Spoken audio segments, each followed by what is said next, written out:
Hey guys, so I've got another project to show you. This one is a doorbell. I've moved into a house and it doesn't have a doorbell, so I thought I would make one. And I've been playing around with WAV files with 80 mega chips for a while, playing them off an Uno. It's pretty simple to do. You record your audio, you convert it into what is essentially an array of PWM values, and then you can kick it out of the Arduino using one of the PWM pins. Now, you don't get a lot of storage in an 80 mega 328. You get maybe 4 seconds, I think. There are ways of compressing that audio down if you want to. There's something called Huffman encoding, but I'm not going to be doing that. I only need about 4 seconds, so that's fine. I did look into perhaps storing it on an ITC EEPROM or something like that, but it looked a bit difficult, so I didn't do it. Anyway, I've made a really simple doorbell, and it's got a very stupid sound to it.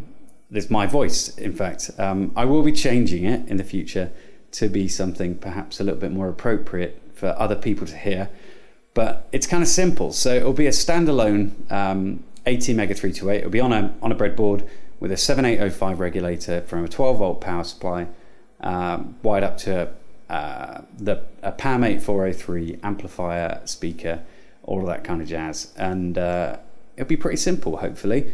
I'm going to be throwing it into a cardboard box for now, but I don't even know if I'll do that in this video actually, but I just wanted to show you it, and also I'll run through how to convert your WAV files as well that you've recorded. Right, so here it is all breadboarded up. We've got the 80 mega 328 PU chip just there. We've got our PAM 8403 amplifier. I've got a little mini 1 watt speaker. 7805 regulator, taking the 12 volts from this power supply and regulating it down to 5 volts, and we're drawing about 30 milliamps, which isn't very much really. We could do some things with the 80 mega to make it sleep. I've connected all of the analog inputs to ground, which reduces it by a few milliamps. We could also turn off the LED, or we could turn off the amplifier and turn it on with a transistor when we need it to work. I'm not doing that at the moment because the switch is actually wired onto the board that the amplifier sits on, so it needs active power going in there. So that's pretty much it. It's not a lot of components really, and we're not drawing a lot of power, so I don't need to have any kind of heatsink on the 7805, because when it's playing at a low volume it only draws 50 milliamps. Actually, that was closer to 60, but when it's a bit louder, so let's try it a bit louder. I'm a doorbell. This is a doorbell. Well, that was very loud. It drew close to 200, was it? I couldn't really see. Let's try it again. I'm a doorbell. This is a doorbell. Yeah, about a maximum of 200 milliamps. Now that's in a very short burst, so that's not going to affect the 7805 too much unless someone's really hammering the doorbell, so it might be worth putting a heatsink on there. But that's it on a breadboard at the moment. I'll show you the schematic, or a rough schematic of how it's wired up. Right, when you're working with an 80 mega on a breadboard, you're going to need to wire it up to power, ground. You're also going to need yourself an oscillator like this one here, and a couple of 22PF caps. You don't necessarily need that, but if you're running a bootloader that allows you to use the 8 megahertz internal oscillator, you don't need them. However, we need to run it at 16 megahertz, so we're going to be needing those. Now, I picked this diagram up from the Arduino CC website. It also gives you information on how you can change the bootloader if you want to, and how you can upload programs to your chip, which is what this diagram is showing. But I just wanted to show you that I'm not putting these into the diagram I'm about to show you, mainly because I haven't put it on an eagle, so this is going to be a very dirty way of showing you. So let's get started. Well, first off we have our 80 mega chip, 80 mega 328 PU. Now this isn't the 80 mega 328P-PU, which is the one that comes on the Uno, but it's a very similar chip. It just has different device ID pretty much. Now you'll notice that the pins here, they're not all described in the same way that you might be used to. You can see that it says VCC ground, but it also says PV6, PV7, and that isn't necessarily pin 6 and pin 7 in the Arduino IDE, but I'll tell you which ones I'm using. So first off, we've got the bell push. Now this is on pin 0, so that's the RX pin, and I'm using it as an interrupt pin. Now it's just connected to ground here with a 100k resistor to pull that input low, and when you press on that button it'll take it high, so it's looking for the rising signal. We've also got an LED which is going to be behind that doorbell. It's hooked up with a 460 ohm resistor because I don't need the LED to be very bright, and in fact it reduces the current that's going through it, so it makes our project a bit more reserved in terms of power. We've also got our voltage regulator, which is the 7805. We've got 12 volts coming in and 5 volts coming out.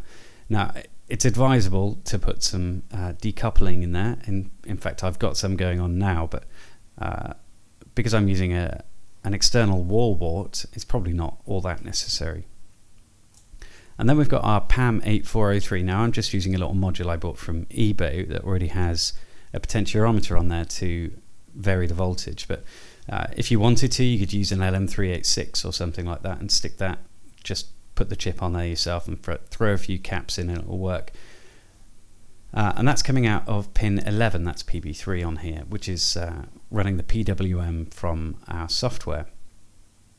So that's pretty much it as diagrams go. There's not a lot to a doorbell. It's a button and then an output, and that's it. So an ATmega 328 is a bit overkill for this really, but I don't have another smaller chip that has as much memory, so that's why we're using this one. When it comes to the software, this is the kind of this is the array of PWM values that I'll be using. There are several of them in this file, so they're saved into flash memory, so that's how it can be used. So we have several of them here, so different ones I was trying, and the software is really simple. We've got the include PCM.h file in here, so that means that that's all the complicated stuff I didn't want to play around with. And then all it does is it sets up these interrupts and it plays the file based on the press. There's some other bits in here that I'm playing around with, like changing the sound. So you press the button once, then when you press it again it will play a different sound. But I haven't finished that yet, so it's not really working. Let me show you how you can change your WAV files into C arrays. So we need to start off with a WAV file. This one is me saying, I'm a doorbell, this is doorbell. And you can see here that it's encoded at 8,000 hertz. It's mono and it's got an 8-bit depth, so it's 8,000 samples per second, and it does sort of make it sound like you're talking through a really bad telephone. Doorbell. So it sounds very different to my voice does now, but it's still perfectly acceptable. I think that's fine. So in order to get that WAV file into a C array, we need to use a program called WAV to C, or Wave to C, however you want to say it. It's probably Wave, isn't it? Anyway, I got it. It's the original program is out there on GitHub, but it's not compiled, and I really wanted it to be compiled so I could run it from an exe. So I picked up a compiled version from this web address here. Now, once you've downloaded it, ensure you check it for viruses and make sure it's all fine. I've already done that with this one. We need to open up a command prompt in this area here, and we need to say wave to C and .exe, and then the name of the file, 2.wav. Could not open input file. Have I spelt it wrong? I've spelt it wrong.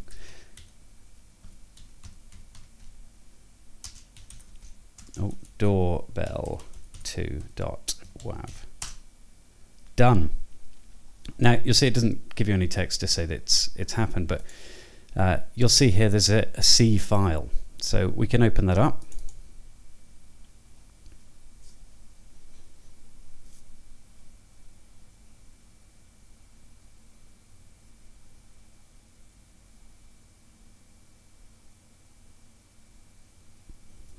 and on the screen we get an awful lot of data. And this is our array for the entire file. Now what you can do is you can trim some off this. You'll notice at the start here there's a lot of 128s, and that's like, it's not silence, but if it all sounds the same, do you need it all really? So you can start trimming some of this off if you want to, but that's the array that you're going to need to use. So if you copy all of that, or just the values in between, you can then paste it into your sketch, change out the front section and add in progmem and paste it in. That's exactly what I did there. So that's how you can convert your audio. You'll need to find a way to record it first. You can either use something like Adobe Audition, or you can use Audacity to do the same thing. So it's a bit weird, isn't it? It will eventually be finished, but for now it's just like a bit of a teaser really. Once it's actually done, I'll go into maybe a bit more detail. I don't know, but certainly I'll do another video on it once it's completed and installed in the door area. I might even make it wireless, who knows. Alright, well thanks a lot for watching.